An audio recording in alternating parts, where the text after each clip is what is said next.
useless. Moin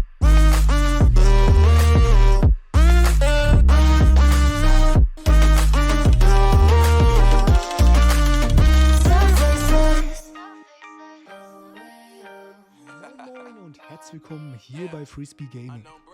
In der letzten Folge haben wir uns angeschaut, welche Basic Changes haben wir hier im neuen KVK Heroic Anthem. Nun wollen wir uns anschauen, was müsst ihr machen, wenn ihr dieses KVK betretet. Also, an Tag 1 von Heroic Anthem gibt es eine Menge für euch zu tun. Grundsätzlich das erste, was ihr auf jeden Fall machen sollt, bevor ihr irgendwas anfangt, ist, ihr geht in den Lost Canyon.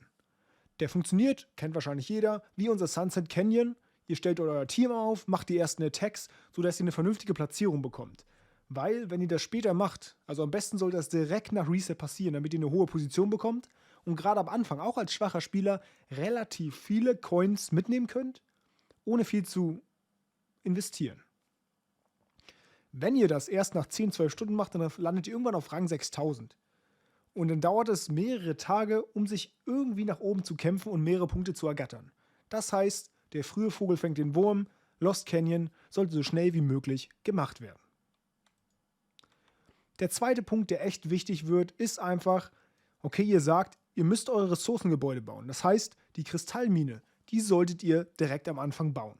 Je nachdem, wie viel Geld ihr investieren wollt, das heißt, kauft ihr am Anfang die Packs, kauft ihr das eine Bundle, was euch 3 Millionen Crystals über das KVK gibt, das entscheidet darüber, wie hoch sollt ihr das upgraden. Sollt ihr kein Geld investieren, würde ich sagen, ihr gradet die Mine so Richtung Stufe 17 ab, weil dann habt ihr noch genug Crystals für das andere Gebäude und für die Startforschung über. Sollt ihr sagen, okay, ich investiere das Geld, ich habe genug Crystals, macht die Mine direkt auf Level 25. Die ist auch deutlich wichtiger als das Forschungszentrum. Das Forschungszentrum baut ihr am Anfang erstmal nur so Stufe 10, Stufe 12, gerade als Free-to-Play-Spieler. Hier gibt es 2 Gründe für. Der eine Grund ist, es kostet sehr, sehr viele Crystals, ist deutlich teurer als die Mine. Der zweite Punkt ist, bei den Bastionen bekommt ihr Quests, bei denen ihr Baubeschleuniger benutzen könnt. Aber wenn ihr nichts mehr zu bauen habt, bekommt ihr diese Quests nicht. Das heißt, ihr müsst da mehr Truppen trainieren oder anderes. Das heißt, sehr, sehr wichtig, das Forschungszentrum immer nur upgraden, im Grunde genommen, wenn ihr es braucht für eine gewisse Forschung. Nun kommen wir auch schon zum nächsten Punkt, der echt richtig wichtig ist, sofern wir uns im neuen KVK befinden. Also, die Karte wird für euch nicht wie hier komplett ersichtlich sein, sondern ihr müsst alles wieder frei forschen, den Nebel erforschen und so weiter und so fort. Damit sollt ihr auch sofort anfangen. Umso schneller ihr im KVK seid, umso besser für euch. Warum? Also, wenn ihr jetzt im KVK seid, sag ich mal, ich bin jetzt der Erste, der direkt nach Reset reinkommt und alle hier aus der Allianz, die porten rein, dann wird ein gewisses Gebiet um diese Spieler für mich sichtbar. Aber nur, wenn die nach mir ins KVK joinen. Wenn die vor mir sind, ist dem nicht so. Das heißt, ihr sollt auf jeden Fall früh rein, damit ihr dann immer Anhaltspunkte habt, wo ihr mit den Scouts hinlaufen könnt. Weil ihr könnt dann ja quasi im Grunde genommen neben dieser Stadt hier von meinem Allianzmitglied von Brasilia, könnt ihr einfach sagen, okay, ich klicke hier an den Rand und könnt bis dahin laufen. Das heißt, das Scouten wird deutlich einfacher, wenn ihr etwas entfernte Ziele habt, wo ihr das machen könnt. Scouten ist für euch ebenso wichtig, da ihr die Bastion entdecken wollt. Ihr wollt so schnell wie möglich die Bastion freischalten, dort Quests machen, weil es hat verschiedene Vorteile. Zum einen, wenn ihr Bastion levelt, bekommt ihr eine erhöhte Crystal-Produktionsrate. Das wollt ihr natürlich so schnell wie möglich mitnehmen, gerade am ersten Tag, dass ihr schnell forschen könnt. Des Weiteren bekommt ihr durch die Bastion natürlich auch Quests, die ihr erledigen könnt und ihr könnt schneller fortfahren.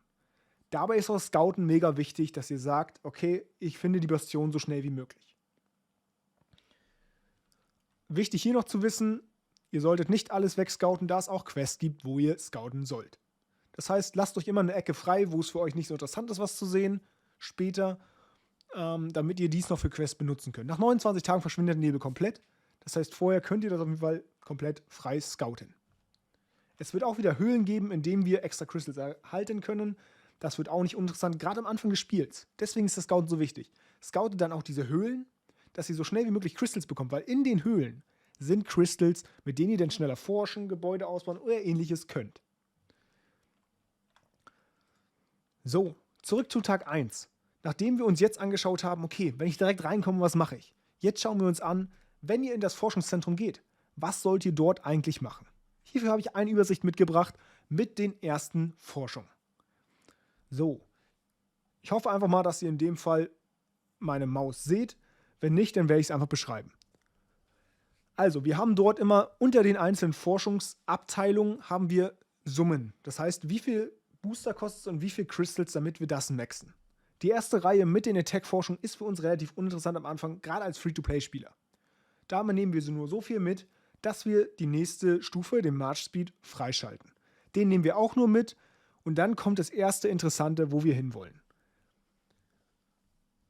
Nachdem wir Larger Camps erforscht haben, wollen wir zuerst zu Skill for Operation. Das Ziel ist es, okay, Skill for Operation so weit wie möglich zu bringen.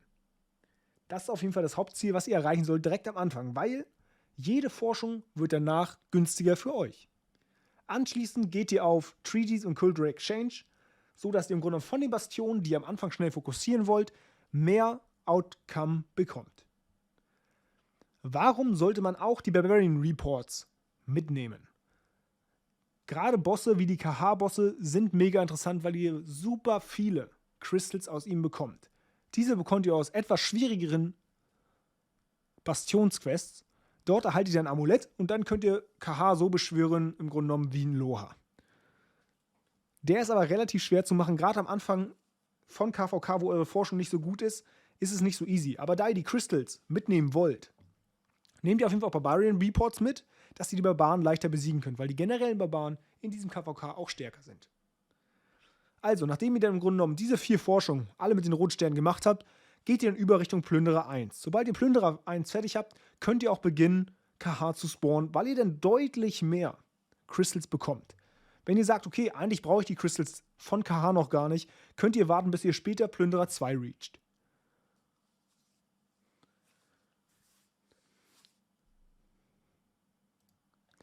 So, werte Freunde, nun haben wir schon wieder einige Zeit damit verbracht, was ihr machen sollt, wenn ihr ins KVK kommt. Bitte plant ein, dass dieses KVK sehr, sehr zeitintensiv ist. Ihr müsst viel Barbarenforts machen, viel Scouten, alles das, was Zeit zieht. Also gerade am Anfang des KVKs, wenn möglich, plant euch etwas mehr Zeit ein, damit ihr später dann weniger zu tun habt und am Anfang von den Rewards profitieren könnt. So, werte Freunde, das war hier die Folge zum Heroic Anthem Tag 1.